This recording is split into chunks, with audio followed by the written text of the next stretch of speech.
Hi,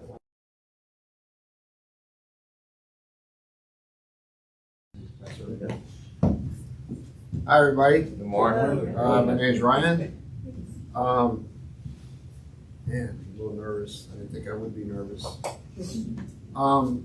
First, I just want to thank Pastor Irby and the fellowship here for inviting me here. It's been a long time coming.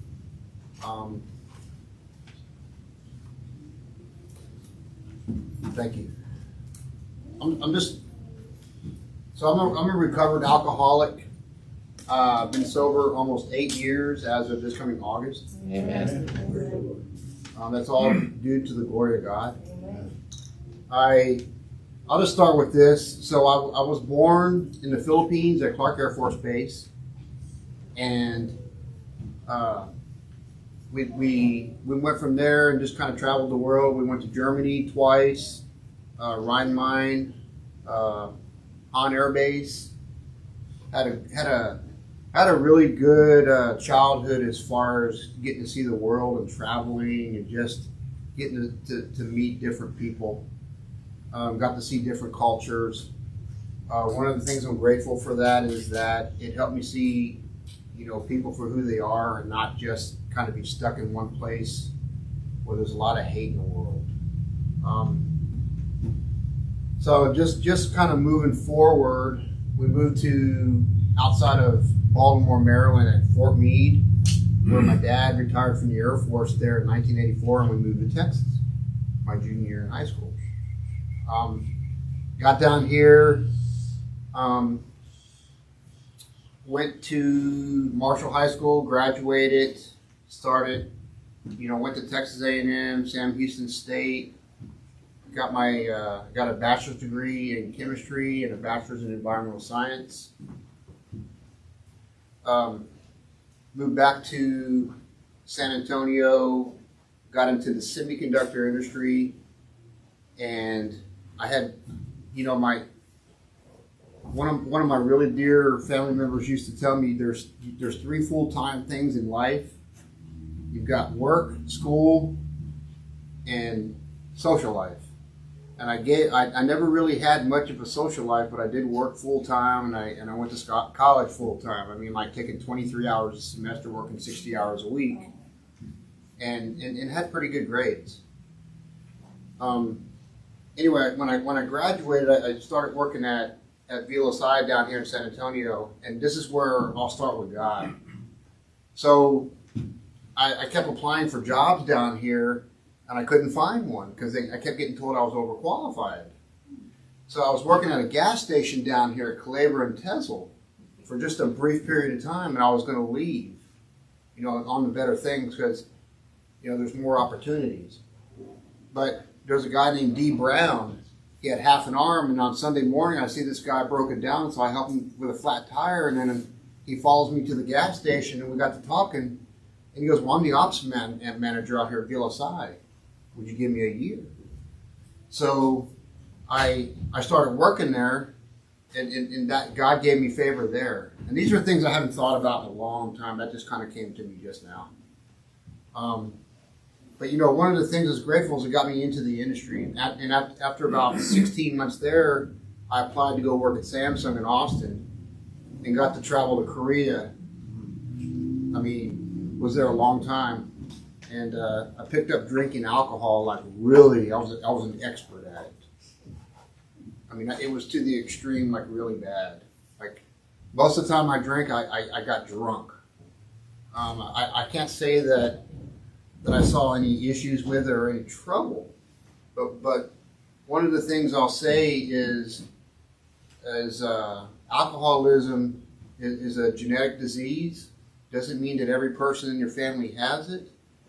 But I know, one of the things I know is that I can't self-help myself to be sober. And I never really understood, like when I was a kid, I would go to church, but as I got older and older, I wouldn't go to church. But I really didn't understand why I was there. So the biggest part of my story is as I get older. So my drinking was out of control, in control, out of control, in control. And then I started getting into legal problems with DWIs. And here's the thing, right?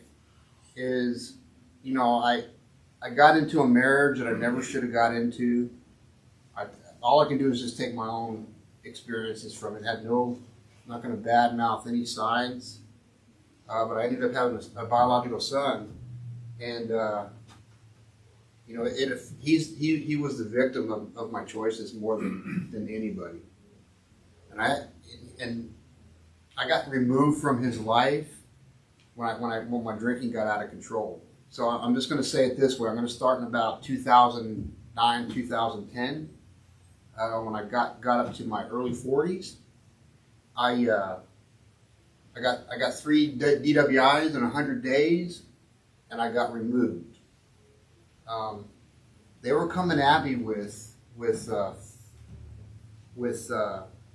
5 to 10 years at that time.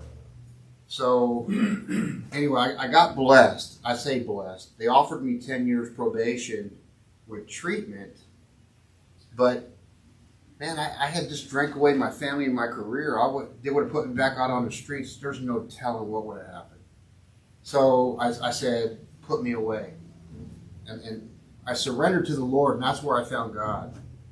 They call it jailhouse Jesus in a lot of places. I'm not going to call it jailhouse Jesus. I really, really had that surrendering moment, that time that I spent with God, man, and a lot of men were put in my life. And but you know, sometimes that seed is planted, but it doesn't mean that it's quite there yet. I got blessed, so I got to this faith-based unit. It's called Carol Vance Unit. The program is called Interchange Freedom Initiative, and what it is it's a program with 300 beds where they have groups of like 50 to 60 men. And then you've got hundreds of volunteers that come in on a daily basis, 7 days a week. And it's an 18-month program, 5 quarters. And it's not just Bible study, Bible. The biblical principles was the basis of it. To this day, it still is. But there's also a lot of things that go with it. Different groups, different churches come in. You got substance abuse, celebrate recovery. You know, and I did all of it. But I took the easy way out the first time. And what I mean by that is I got into this program that I volunteered for, and it's hard to get into it because there's 161,000 men and women in total in the Texas prison system. Most of that men. I got one of these little 6-month programs, and I was only in this 18-month program, 66 days, and they sent me off. And I got out really quick. I got to Austin. I completed all the 13 months of aftercare and all the groups. And my PO was so excited for me. She's like, man, you're the first person I've had in almost 4 years complete everything. And I'm normally a straight by the book kind of guy. And so I went looking for a job. And here I am, a convicted felon, right? And so I was an engineer and a plant manager up to the point where I got myself put away 3 years before. So I moved down from Austin, down here around the corner in San Antonio, and I got a job at Walmart, and I started off at $7.90 an hour, and in less than a year and a half, you know, I'm already salary management. I don't say that boastfully. That was all God. I was doing the right things. At that time, I was going to church, and I was doing my Celebrate Recovery and doing my AA. And then I started working and making really good money. And as the longer I did that, the more I did it, the less I wanted to do any of that because I had it going on. And so all of a sudden, I stopped doing all those things. And now I'm back to the old same old Ryan, working all the time, thinking I'm doing good, and all of a sudden I start drinking, and in the 7 days I get a DWI. So my family didn't see me for a few days, and so obviously my track record at that point was, well, we haven't heard from him. Let's call the county jail, and that's where I was. And so I called home collect. And when you get asked that question, why did you do it again? And I'm like, but I was trying so hard. And I was doing all the right things, but I really wasn't. And what God showed me was I was putting the material life and myself and the alcohol ahead of Him. And in the Bible it says that when God has you in His hands, He's not going to let you go. He's going to, in Jeremiah it talks about removing me from where, and then when I'm right, I know it's not exactly I'm paraphrasing. Yeah, it's okay. He puts me back where I came from. And so, and I'll tell you this, I had it set up to see my son, right? He was 7 years old. And I had it set up for Saturday morning. I'll never forget this. August 15th, I was supposed to see him at Kid Share, and I went out celebrating, and I was in the county jail. And that was my opportunity. I beat myself up for that for a long time. So I'm in the county jail in Bexar County, and they're coming at me with 15 to life. And so, but I'll be honest with you, it didn't scare me at all. Because at that point, I was done. I told God, I said, God, I'm done. I said, whatever you do, I can't do this anymore. And so, my family, helped me out a little bit one more time, quite a bit.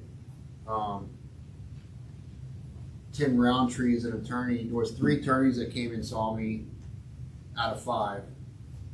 And he was the 3rd attorney that came and saw me, and he's a Baptist preacher. And he says, look, I'm a DWI attorney only, and I'm a Baptist preacher.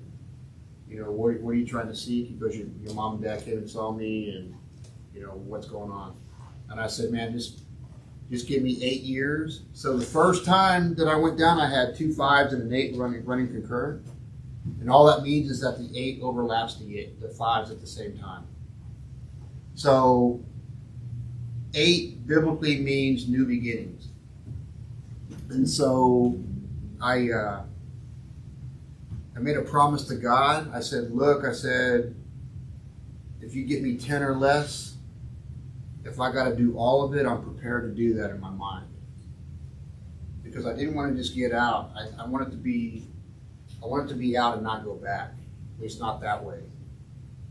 Maybe as a volunteer. So my attorney thinks I'm crazy. He's like, man, he goes, you can sit this out a while and we can fight this. And I'm like, man, I was on parole for this. I had all these DWIs running concurrent, and I get another one. It's chaotic. They had all the proof. And so we go to my first court appearance, and there's 3 of us in the court, Sid Harrell's court.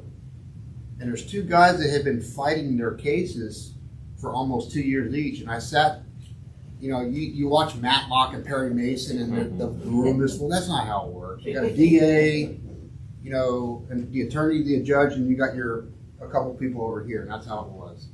So they each got 55 and 60 years. And so he says, look, he goes, they're not coming down from 15 and that's just the way it is. I'm not signing for 15 years. Just tell them I'll sign for 8 to 10 years. I'll waive indictment and just get this over with. And so we go down to the basement, and I don't know if you all know how the court system works. If you don't, it's okay. And so, I was praying, and they take everybody back to the county jail, and I was downstairs in the basement by myself. And about 3 o'clock, they come and get me, and they take me up, and they had an emergency fire exit meeting for Sid Harrell's court. So all of his court staff and himself, they had to go to this emergency meeting. So my attorney says, look, man, we got blessed. He goes, I was able, because of that, to get it moved over to Judge Rangel's court. and you got a one-time chance. And so they were willing to go 5 years, and then the DA said Rangel, who I had the first time in 2010, he said, "Man, we remember you. We'll give you 8 years, or you can fight this." And I'm like, "No, I'll sign."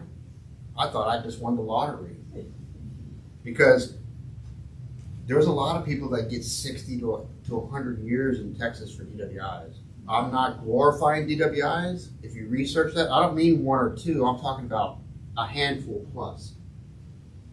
Convictions. Thank God I never ran anybody over, hurt anybody, or even let alone killed anybody. So, that's God is working in my life. So I go back, and then I caught chain the next day, which you normally wait 45 days. So all this weird stuff started happening.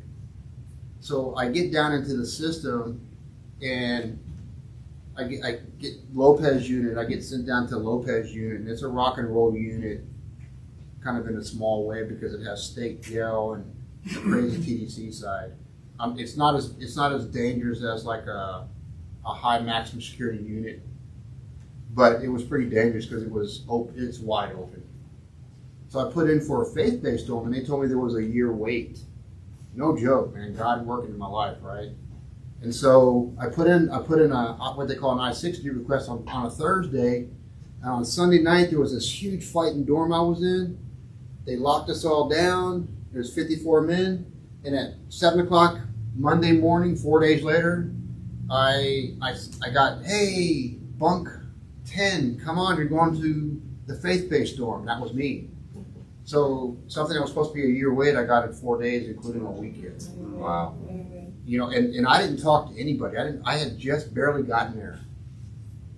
So the faith-based dorm was really, really good. We had really good Bible studies. And again, man, I'm telling you, God works in men's lives and ladies' lives in the prison system. There's a lot of great volunteers that come in, but we in the end have to make the choice. So I'm writing letters to see if I can get back to the Carol Vance unit, and they had a policy at that time where that if you were there one time, you can't go back again. And then when I worked in the law library, so I'm looking at this stuff, and I'm like, well, the two stipulations are you complete the program and came back to prison, or you got kicked out. And I didn't have either one of those situations. I was there 66 days, and I got another program, so they sent me off to that to go home after that. And so I'm writing back and forth about 11 months, and then my family's making calls, and the old director there of that program, who the last decision he made, his name is Tommy Dorsett. He called me, or we talked on the phone yesterday.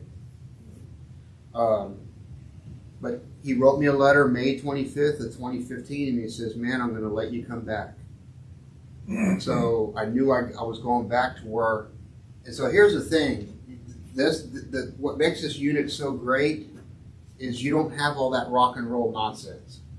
You really do get an opportunity to get into the Word and work with guys. You have volunteers coming in. The food was good. You get it's like the cream of the crop of prisons, except it doesn't have air conditioning. So I ended up going there on December 3rd of 2015, and I got put into a 1 year, like small little, just one. It's like a whole wing is just a faith-based dorm. So I'm in this program for about 5 months, and then I'm working with a maximum security mental health hospital. It's called J4. You take 3 different bus trips to go there, strip down 3 times, work, come back, and do the same thing 3 times. And I faithfully did this, never missed a day for those 5, almost 6 months. And then I was the last person to get put into what they call Group 61. And we started orientation April 1st, and we started our first quarter May 1st. So they have a graduation twice a year. What it is, it's graduates that have gone through the program, been out six plus months, sometimes some years, and they come in and they share with us. And they have a graduation in the big chapel they have there. And on April 17th, I wasn't going to go. And so one of Darren Sable, a prayer warrior, which there's a story to that too. But anyway, so he prays this, man, let's go to this graduation. So he couldn't go. After all, something came up, and so I ended up going. It's on a Saturday, and the chapel seat has about 400 seats in it total, because there's volunteers that come in too. And I get in there, and there's this little old lady. I'll never forget, grayish blonde hair, wearing glasses. Her name was Cynthia Taus, which I found out later. She says, "Hey, young man, why don't you come sit over here and tell me about yourself?" So we get to talking. The graduation is a little over 3 hours long with breaks.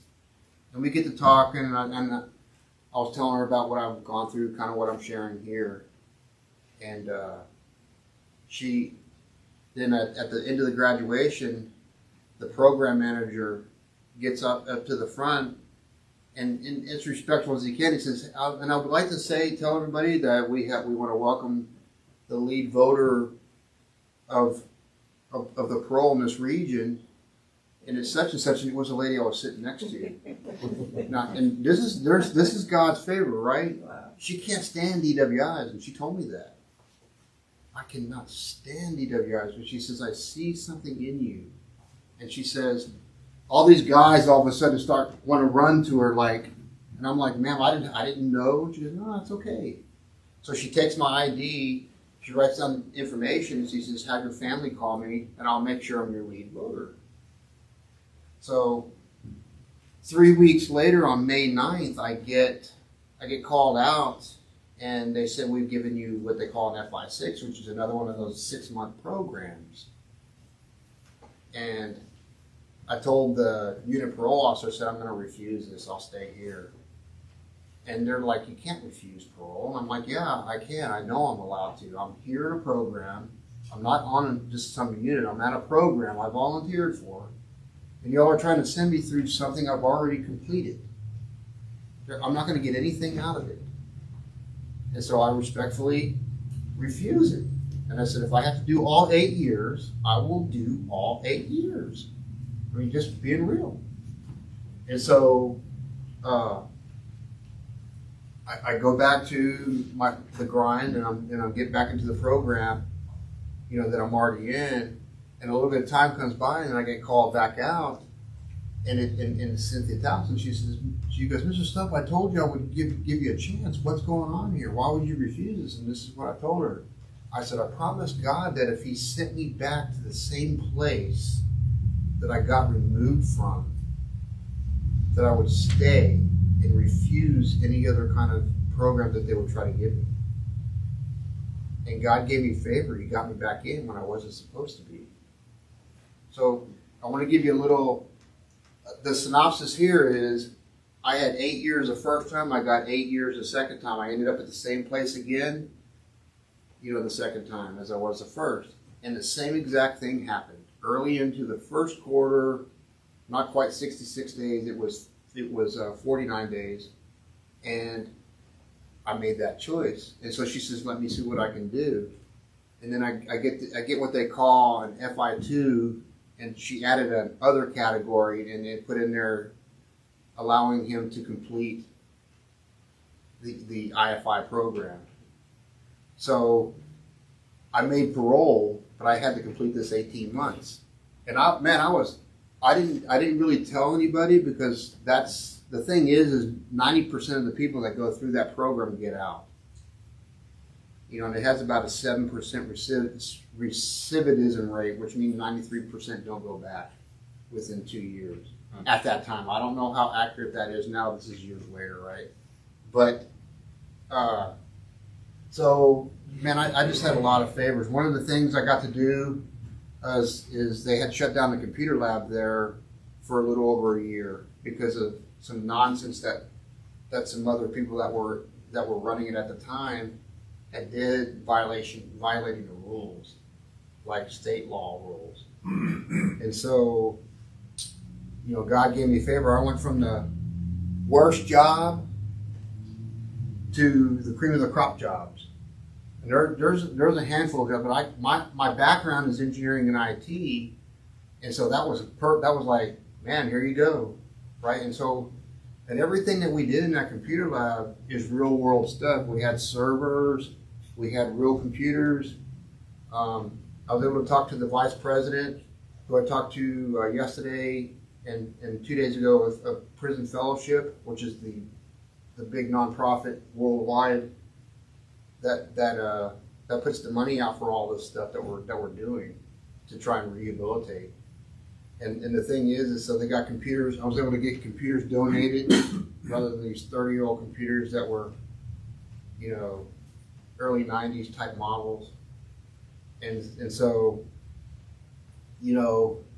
got to help guys, learn how to use computers, and it got my brain working again, right? And so I get out and I go to Charm Ministry. In Charm Ministry, if you look it up, Second Baptist in Houston is the umbrella over it. They have 9 houses. They had 7, now they have 9. I call them sober houses, but they're more than that. Charm it comes out of, the founders of Charm, Dave Trickett, and his team, they really pour their heart out into guys. And all these guys have been to prison, and God worked in their lives and got out, and these guys have started working with God, working for the Lord outside, and they've been out for 15 to 20, 25 years. And they're doing great things. It's not about Bible thumping. For me, I have to be a beacon, not a deacon. I'm not knocking deacons. What I'm saying is, I can't say this enough. One of the great things is I'm really good at this, but I could never do this. And if I have to tell people I've changed, then guess what? I haven't changed. But if I'm doing the right things long enough and somebody says, hey man, we see something different in you, you change when other people see it and you don't. Even if it's just baby steps, right? And so, at Charm, the thing I like is we had structure. They held us accountable. They didn't lock us down to the point where, like, we could have cell phones on a limited basis. They made sure the first 30 days you didn't have to get a job. You could, go to Bible studies, go do your substance abuse stuff, get out and do service work, and all these things. Go to church. We're working together. We hold each other accountable to the point where the hope is that we're doing the things that we were taught. We get out and then we say and do these things. And so, and that's what I did. That's what I did. And again, Robert Kaufman, Steve Kaiser, Dennis Crow, and there's so many guys that I tagged on this feed.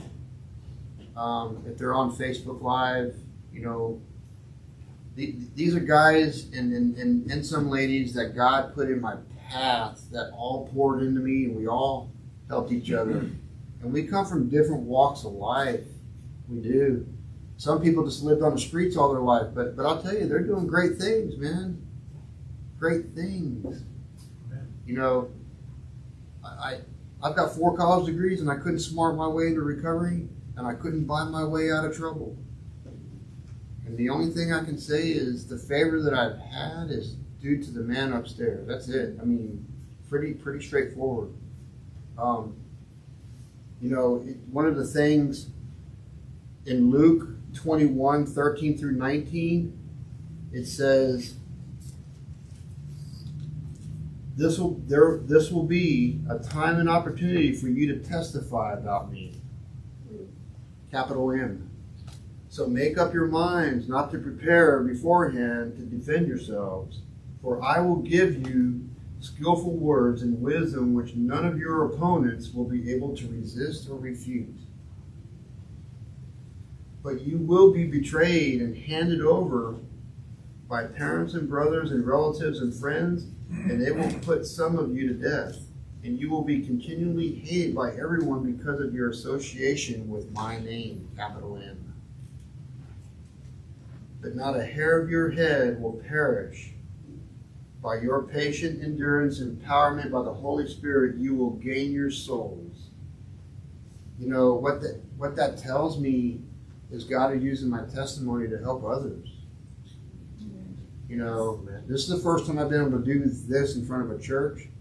And the way I met Pastor Irby is I needed Jim Hall, you know, down the road, a bar that sells, he refurbishes cars. He's probably 80, he's in his early 80s, super nice guy.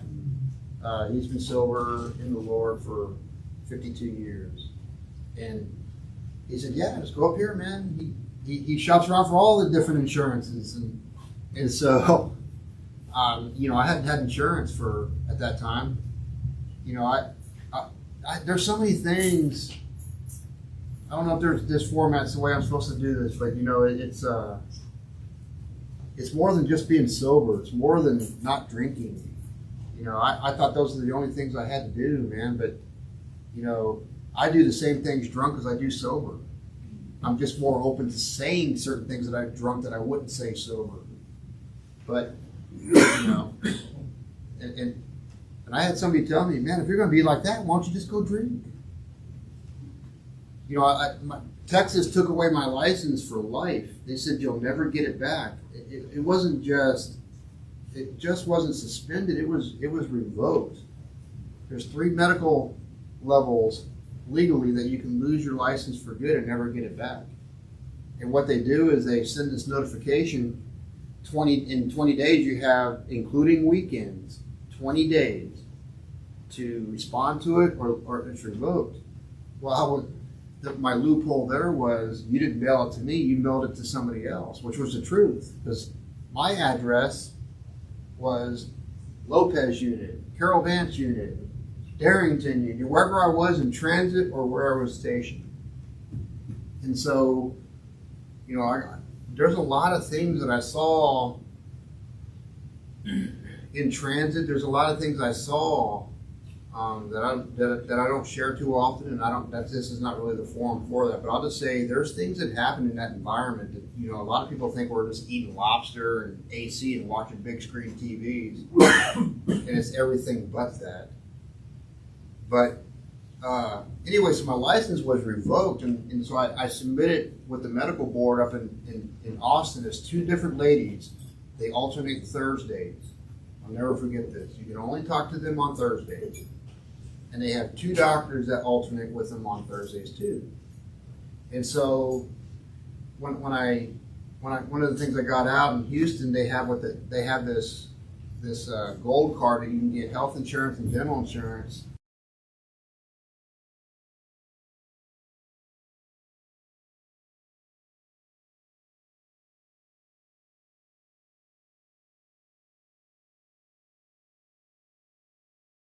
We have to go through a bunch of hoops and sit in these long lines to get it. So, you know what I did? I just got online and I took advantage of Obamacare. So I had a $650 PPO for $7 a month, and I went and got a physical.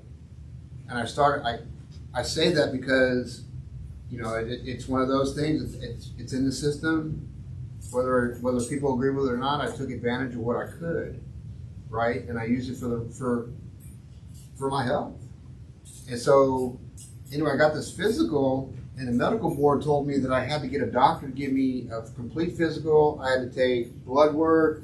I had to do all this stuff over, like, I had to do it 6 times every 9 days, unless it was a weekend, then it rolls to Mondays. Going through blood samples and UAs and hair follicle tests, and what I had to show is that my liver functions were good and that I wasn't drinking and or drugging. And so I got over those few months, I got obviously all good results because I wasn't doing anything wrong. And this doctor, man, you talk about a guy who's nervous trying to sign off on me because his paperwork is detailed and they have to sign their name saying, hey, we vouch for you to get your license back. But he worked with me because I'd been going to him all those months. And so I got my license unrevoked. And that was a miracle. And again, it's all God. Just so many things.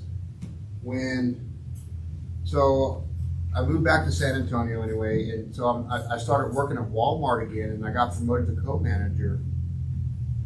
And I was salary. I'm going to tell you this. Celebrate Recovery helped me along with AA, and for me, AA was a great thing because with Celebrate Recovery, it puts a scripture to each step, and those 12 steps, they use the same 12 steps, and that all came out of the book of James and 2 Corinthians.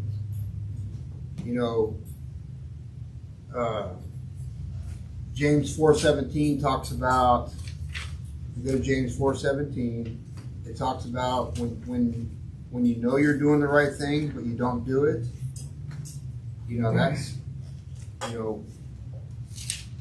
That's God looks at those things, man. I'm not perfect. I make mistakes. But James 4:17 it says, any person who knows what is right to do but doesn't do it, to him it is sin. And so it's there's a lot of scriptures in my heart. I can tell you this. If you go to Luke 11:20 through 26,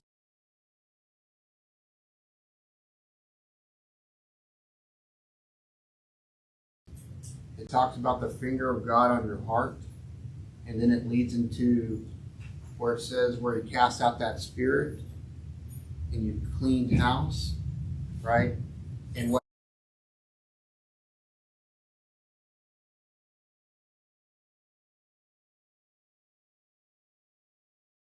happens is that spirit goes wandering off looking for someplace else to land, and it comes back 7 times stronger, and that man's life was worse than it ever was. And that's what alcoholism was for me. What God what Jesus has done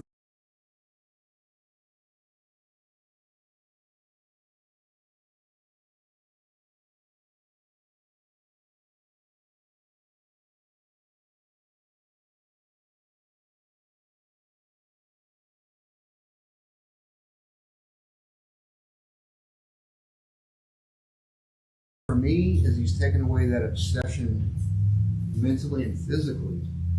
That's the miracle. That's the miracle. And so the thing is in order to do that, you go to Romans 12, it talks about renewing your mind daily. And the thing is I take Jesus, I take God everywhere I go. It doesn't matter who I'm around. It doesn't matter what room I'm in. It doesn't matter what group I'm in. But I can tell you this, when I go where people are sick, and I was one of them. And the thing is that's where Jesus would be. He's not just going to be in a room full of people. I grew up in a culture where you go to school, you get a job, and it's all about money. And if you got all those things, man, you are the best person in the world. And none of that matters to me now. I'm not saying that stuff's not important. What I'm saying is I don't put that stuff first. I have to put God and my recovery, and I'm recovered. It don't mean I got it going on and I got this beat. I just know, man, I live on a pink cloud every day. And why? Because I know that no matter what comes at me, I know that I have to deal with it responsibly. And that's just by going with God first. And that doesn't mean that I'm this innocent flower child. Don't take that wrong. I have my moments like anybody else. But that's the process, man. I can't do it without God. And if I have days where I say, well, I don't need God today, and I'm so grateful for grateful for every church I've gone to, for every meeting I've gone to, for every group I've worked with. I've just had so many people with the power, capital P, of God working through them. And it all says the same thing: put God first and help others. And I don't know, these things are so, I don't know, I can't speak for anybody but me, but my life is so much better. In Genesis chapter 3, verses 8 and 9, after Adam and Eve had bitten into the fruit, and then all of a sudden they see each other as naked. The thing I always miss is God doesn't need me. I need God. And He came looking for us first. I always miss that point. And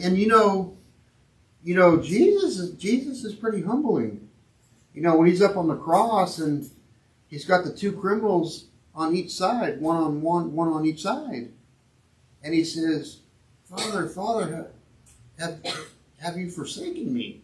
In that one split moment, it makes me see the human side of Jesus.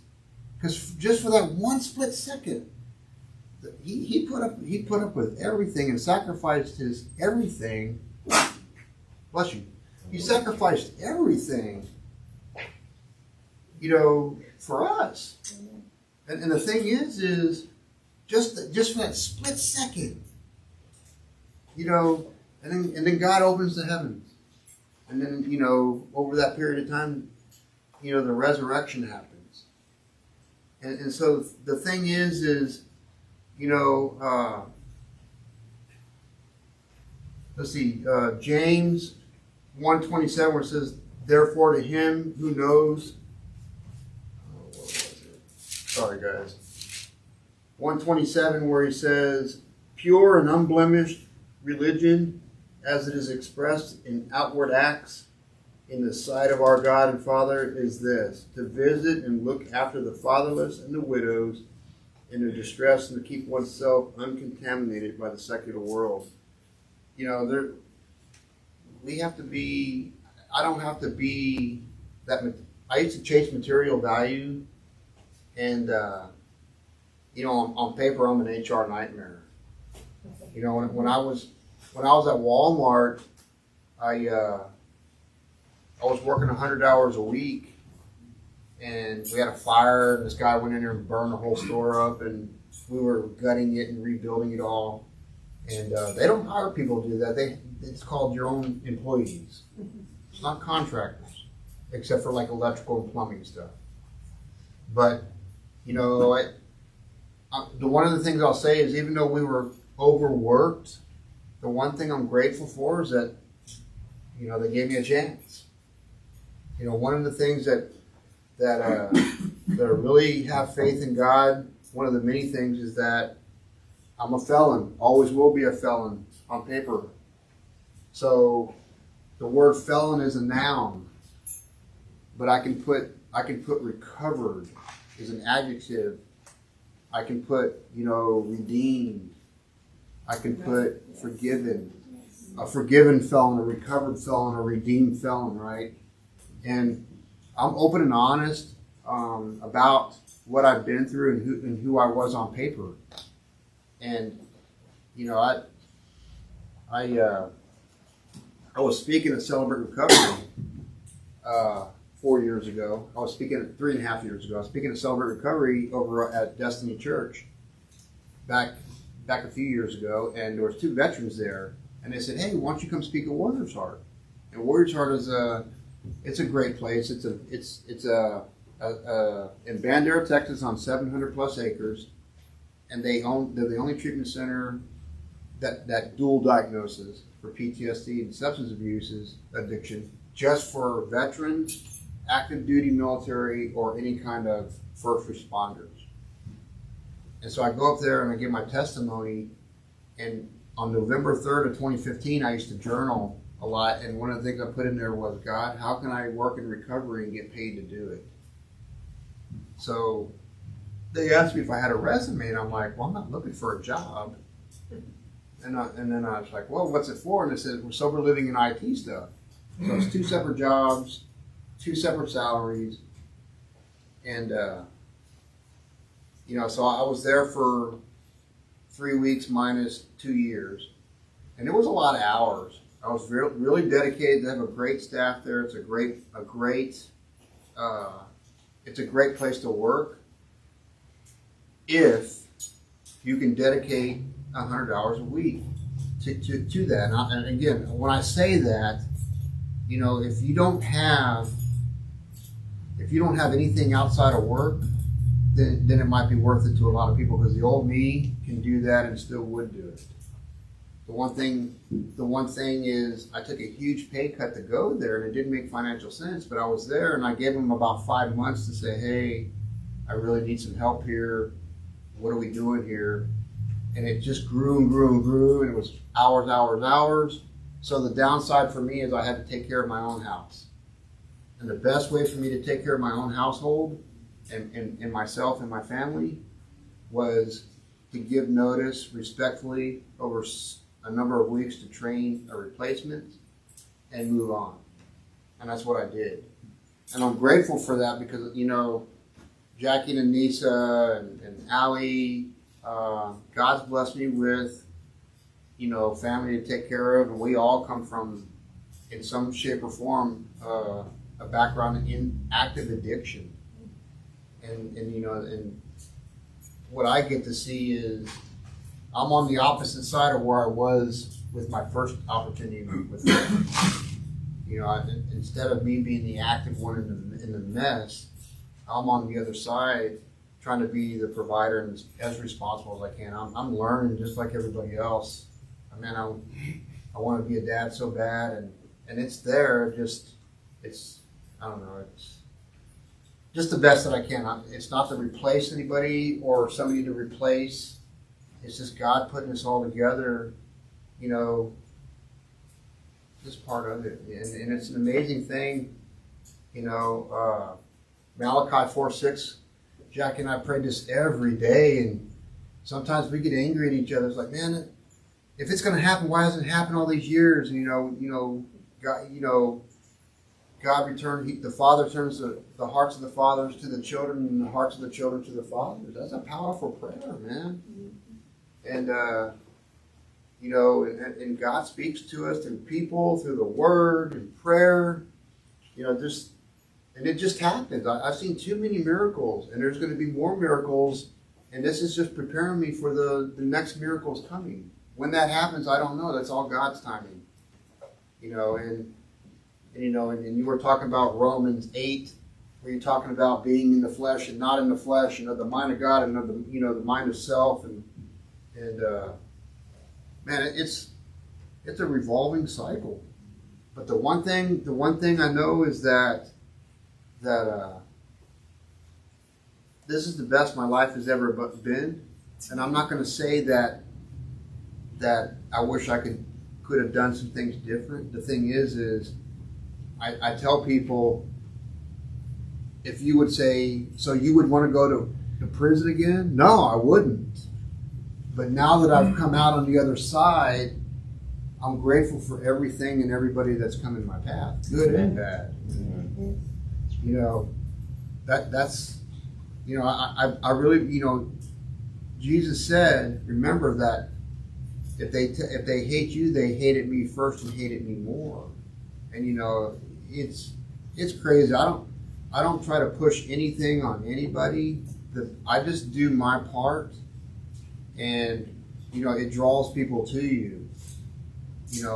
I can't show like rage and hate and this, because all that I can say. That's one of the reasons there's a lot of times that happened. I was like, man, that's not the God I serve and the God I know. And I'm not saying that there's not consequences. There's things that we do that there's just earthly consequences that people will never forgive us for, but God will. And unfortunately, the earthly consequences are what we can't get past sometimes. But that doesn't mean it's going to stop us from doing things that, to build the kingdom. In Mark 15:34,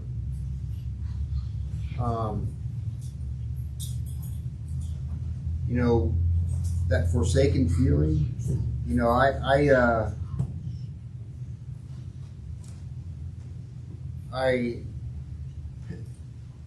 Jackie told me, she says, man, just quit that place. You're working too many hours.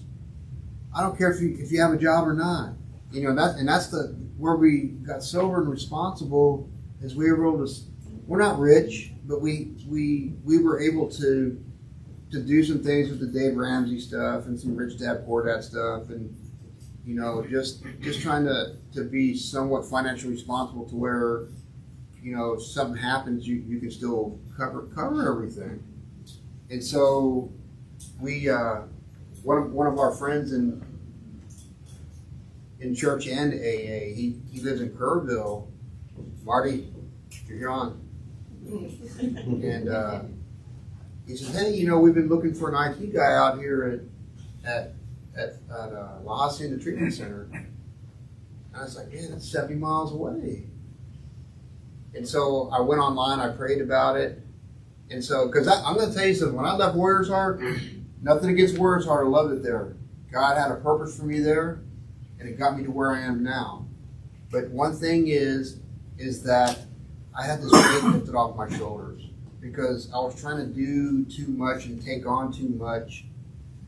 And that's not all Warriors Heart's fault. That was as much my fault. When I put a stop to it, I just had relief. And so I was just doing things around the house, doing some painting and fixing, just relaxing for 2-3 weeks, doing a little computer work, just taking some time to my recovery and God and my family that I hadn't done in a couple of years to that level. And so I applied for this job on a Saturday morning, and I got called on Tuesday. I was very upfront about the DWIs and all the stuff I've been through. And then I did a phone screen Tuesday. I go into the interview in person on Thursday.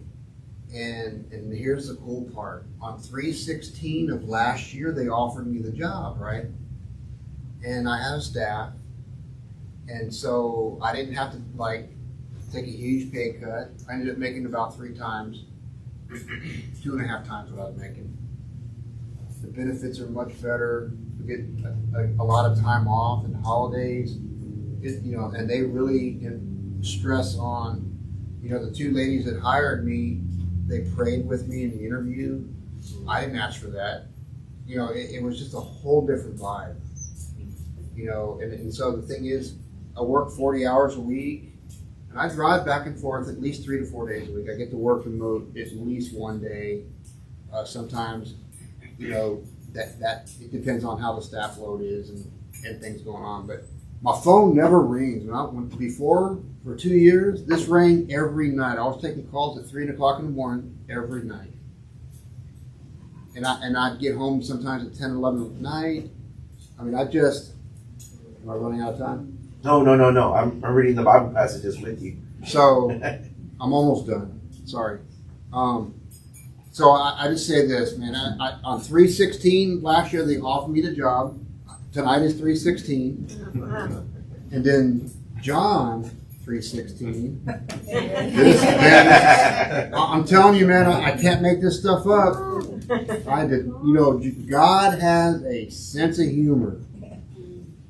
It says, "For God so greatly loved and dearly prized the world that He even gave His only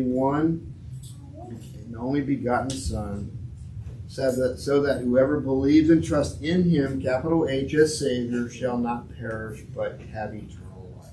Yeah. And then I came up with, my brain today said 3 times 16 is 48, which is 4 years. And in March of 2018 is when I met Pastor Irving. That's the truth too. So, I just Romans 10:16. It says, 10:16 says, but they did not all pay attention to the good news of salvation, for Isaiah says, Lord, who has believed our report? You know, the thing is God is, if you look at my situation on paper, and there's guys and ladies that have been through so much, you know, the thing is, and I'll close with this, if you go to Isaiah 43:18 and 19, it says, do not remember the former things or ponder the things of the past. Listen carefully, I'm about to do a new thing. Now it will spring forth. Will you not be aware of it? I will even put a road in the wilderness and rivers in the desert. You know, man, Anissa calls me Rye Guy, and Allie calls me Rye Guy, and man, they're not my biological daughters, but if I could call them my daughters, I would call them my daughters, because I treat them like they're my own, and I love them all like they're my own. And Jackie, I love her like she's my own, and I'm just, man, I'm about to cry. I don't know if this came across organized. I wanted God to speak through me, and I have a whole list of scriptures I kind of went through, and I've just been praying. I've had a lot of people praying for me, and I'm just grateful. I got a great life, and it's just going to continue getting better. Amen. That's right. So I thank you, everybody, for letting me.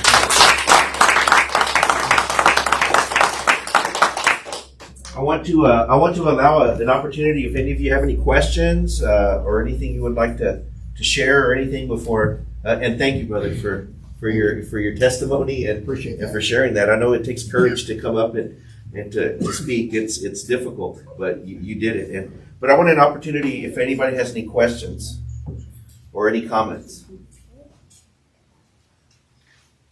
I understand addiction, brother.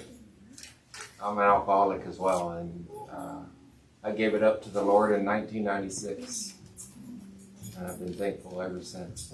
My life was complete shambles as well, and was living without a daughter who I couldn't be around because of my alcohol. And when I stopped, he repaired those relationships, and I've been grateful ever since.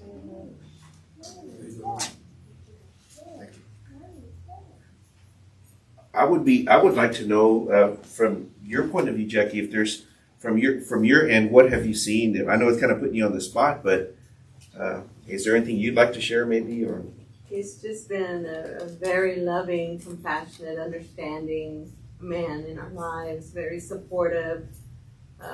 I myself went through a really bad bout of addiction, and he stood by my side and prayed and prayed and prayed me back into sanity. And you know, he never lost hope with my daughter Anissa, and God has just restored our family so much, and prayed over our family and brought us all back and made us complete and whole again.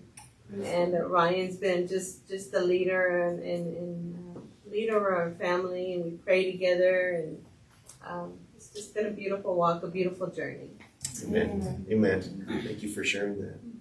Well, thank you again, brother. I'm going to close in prayer, and I'm going to ask you stay here with me. Okay. We're going to pray on this together. Yeah. But There's a lot of comments on Facebook Live. is there anything you would like to share? Just great job. People, they really respect you, and they're, telling you thank you for sharing. Lots of online viewers. I want to thank the online viewers for sharing and for showing support. It takes courage to share our story. But when we do, if you do it with the desire to glorify God, God will always give you the words and will give you the strength to do so. And when Marty and I first started this church, going on 3.5 years now, if you can imagine, it feels like just yesterday. But when we started this church, and I remember talking to Ryan about it, I just remember that our hope was that we would be transparent, and that we would be sincere in our testimonies and our faith, that we would be a group of people that we don't come in and we don't put on a show. We don't pretend like we're something that we're not. We're all broken people that God restored and made new.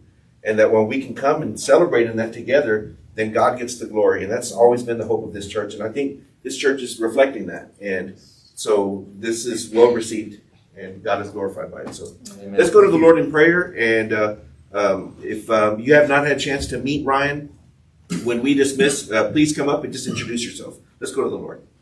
Lord Heavenly Father, I thank you for this wonderful testimony, and I just thank you for Ryan's life, Lord Father, that you've never let him go. And Lord Father, you are a faithful Father. Lord Father, you'll leave the 99 to go find that lost sheep. Lord Father, you will go and you will find us, Lord Father. You are ever faithful. You are gracious and kind and giving. And Lord, throughout his life, Lord Father, we see, especially by his own testimony, Lord Father, your handiwork, your